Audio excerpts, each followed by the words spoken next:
En nu ga ik puntengewijs te laten zien van de uitkomsten van het onderzoek en waar is de zwarte. Somaliërs zijn ten eerste eind jaren 80 naar Nederland gekomen. Maar deze tabel laat zien vanaf 1996 tot 2010. Wat wij ook willen laten zien is dat 1996 tot 2001 de binnenkomst van de Somalische gemeenschap in Nederland steeds meer toenam. Dan zie je dat veel mensen uit Somalië naar Nederland zijn gekomen in die periode. De dalingen vanaf 2002 heeft het veroorzaakt, mede door omdat veel Somaliërs verhuisd zijn uit Nederland naar elders in Europa. Maar de binnenkomst van Somaliërs is altijd ongeveer een beetje gelijk gebleven. Nou, omdat veel Somaliërs verhuisd zijn elders naar Europa, is het totale aantal van Somaliërs naar beneden gegaan. Wat we hier kunnen zien is van hoeveel mensen naar Nederland zijn gekomen. En dat is van de groene lijnen. En hoeveel uit Nederland zijn vertrokken. En dat zijn rode tabellen die naar beneden gaan. Dan zie je ook dat heel veel Somaliërs vertrokken zijn uit Nederland. Het is dan wel heel erg belangrijk om te weten van hoe komt dat Somaliërs zo massaal zijn verhuisd uit Nederland. En daarvoor wordt een aantal argumenten voor gegeven. Het belangrijkste argument wat vaak wordt genoemd binnen de Somalische gemeenschap is dat Somaliërs in Engeland meer kansen hebben, arbeidskansen. Dus dat Somaliërs voor zichzelf kunnen beginnen als zij in Engeland zijn. En dat is ook gebleken uit allerlei onderzoeken. De andere punt wat ook belangrijk is om te noemen is dat Somaliërs heel erg gehecht zijn aan hun cultuur en religie. En zij voelden dat in Engeland meer ruimte is voor hun cultuur en religie om uit te oefenen.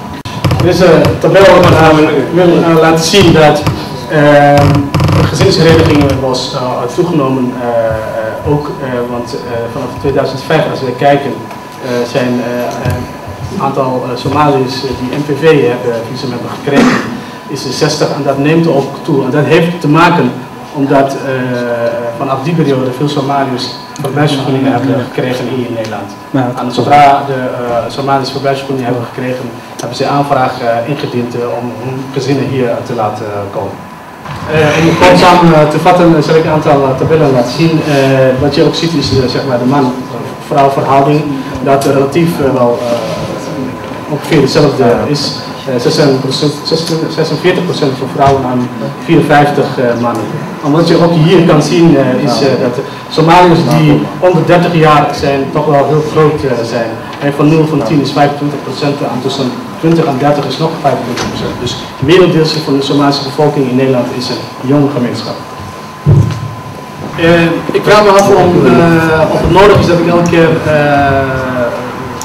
taal van wat mijn collega net heeft gezegd.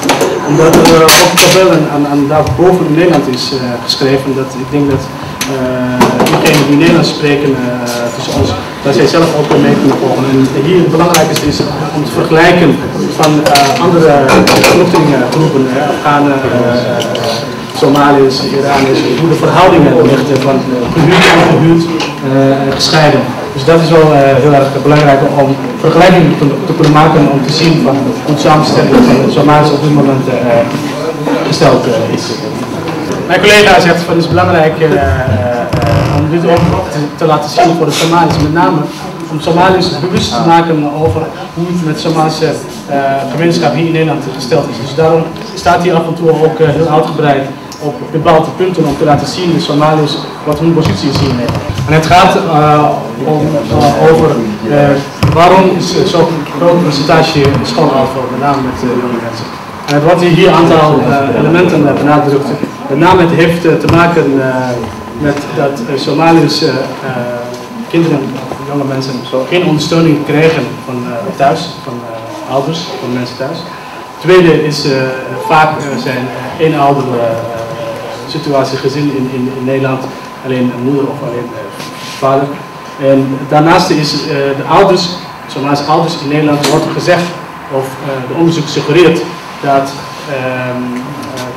ouders niet heel erg geïnteresseerd zijn of niet openstaan of niet veel informatie gaan zoeken over schoolsystemen hier in Nederland. Hoe is het schoolsysteem hier in Nederland gesteld? Dus de ouders stellen hierin ongeïnteresseerd aan passief.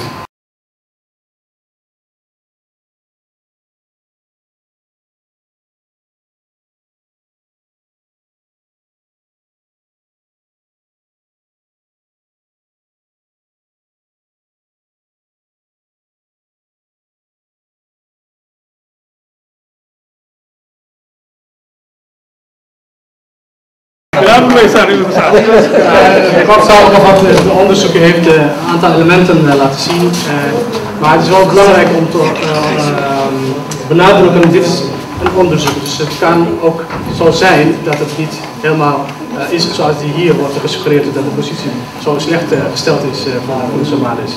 Bedankt voor jullie aandacht.